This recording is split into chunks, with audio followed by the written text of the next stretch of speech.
It looks very complicated, but it's actually just a copy. For example, here is a Native Instruments FM8.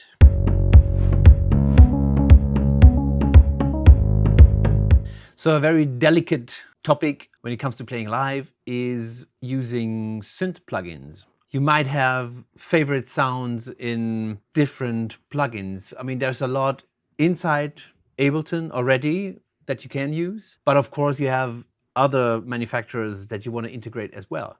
And I always found it really difficult to get all this under control. Like, how can I collect my favorite sounds and somehow have an interface to use them in a quick and easy way? So there is the Ableton instrument rack that can solve this problem to a certain degree, I think. But I ran into huge issues when it comes to performance, because once you add more than, I don't know, 10 or maybe 20 different presets from different manufacturers, different VSTs, the instrument rack doesn't really switch off the VSTs. So you have 20 synths running in the background all the time. And if you have 3 tracks, like I have 3 synth tracks. When I play with Boogie Wesseltoft or with Frank as Schwarzman, I might have even more than that, because we improvise everything. So you need many sounds. And so when I play solo, I have 3. And but 20 presets on 3 tracks means 60 plugins running. And I had very often the problem that my computer just couldn't handle it. So I was looking for a solution, and the solution again for me is Max for Live, because what I made is some kind of a super synth, or a mega synth, how I call it. And it looks not very nice at the moment, but it works.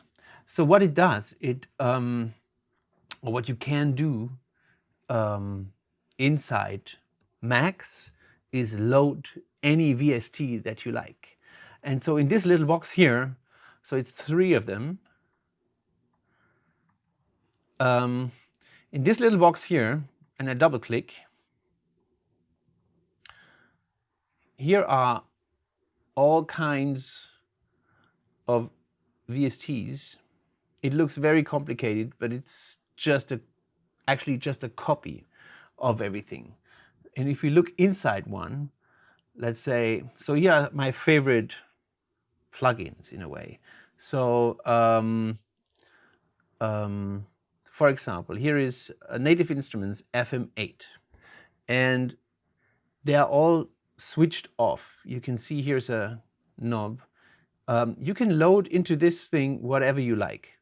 And so you can open as many as you like. And what is really cool about this stuff is they can handle presets in their own way.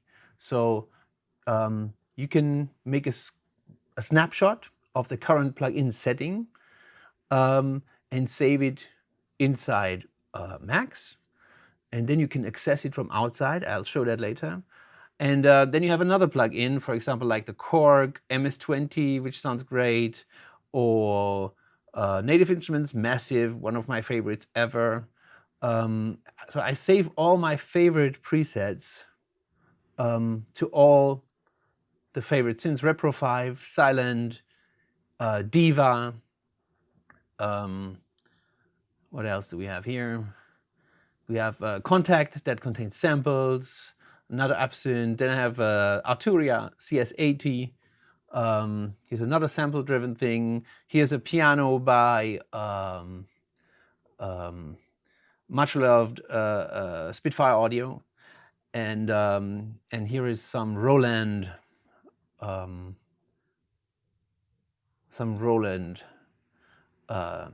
XV 5080, and even more. So these containers, they hold the plugin, and you can open it, and it's here. And so what I do is I switch them all off when I select a new preset, and then only the one that you actually need will be turned on. So you don't need much processing power. You just need the power of the thing you actually use, which I find really helpful. And then all the outputs go to these two, and then they will be sent out and go to Ableton. For example, okay, so this is the middle one. So it's this one. And like I showed before, with this knob, I can control the input. So I've selected the soft piano on the middle one.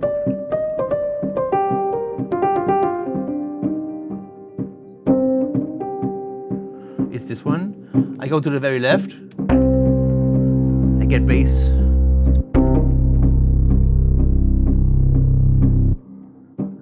And switch very quickly back.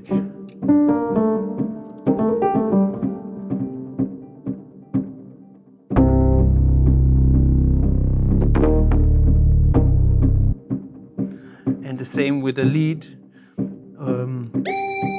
Yeah, it's here.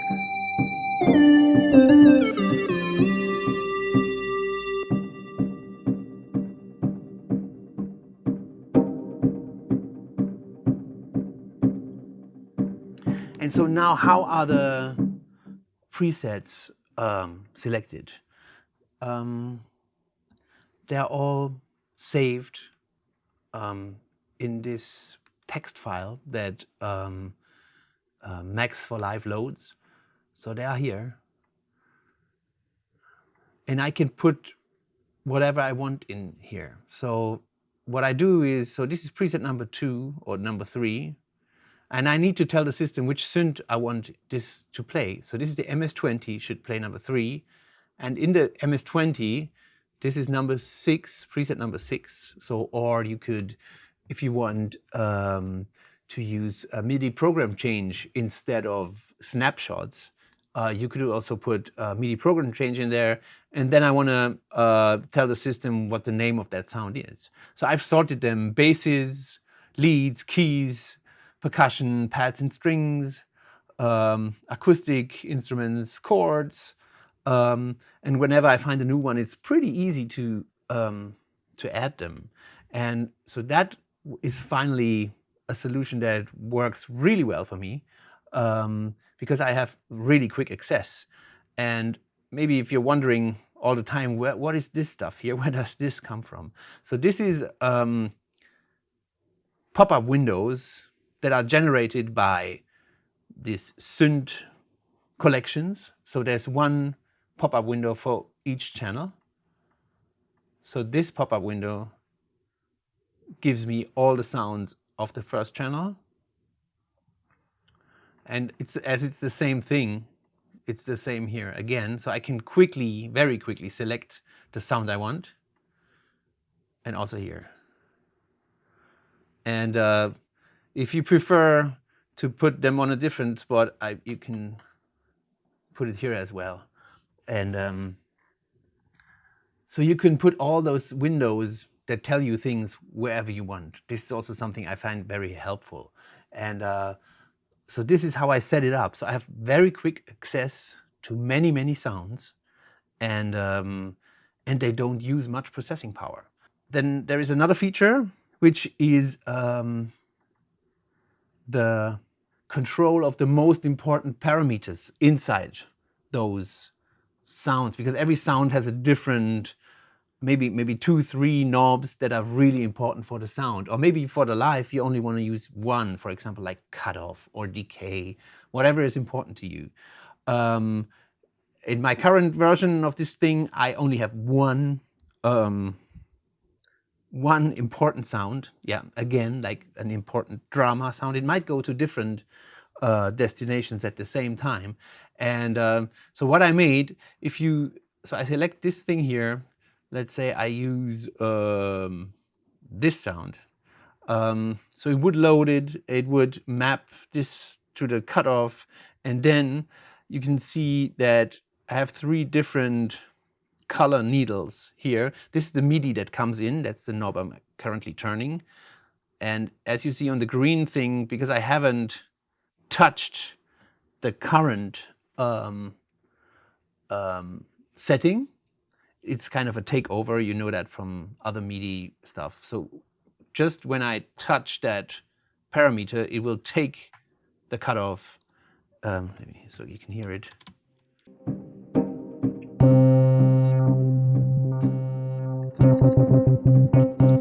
See.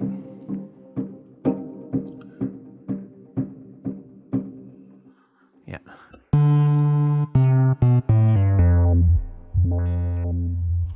So this is the sound I found important here. Yeah, that's how I do it. It runs pretty stable. Of course, there's some plugins that don't work really well. There's stuff that might crackle when you switch a preset, and that's not what you want when you're on stage. So also that can be covered by, because this one, it's going so fast you don't see it. So whenever I switch a preset, the volume, the output volume goes down, the preset will be switched, and then the output volume goes up again. So no crackling, that's fine. It's very open. It can, yeah, you can add whatever you want, and I think it's a pretty flexible way of handling many sounds and have quick access that runs pretty stable. Yeah, that's it for my synth collection. I hope you can use it.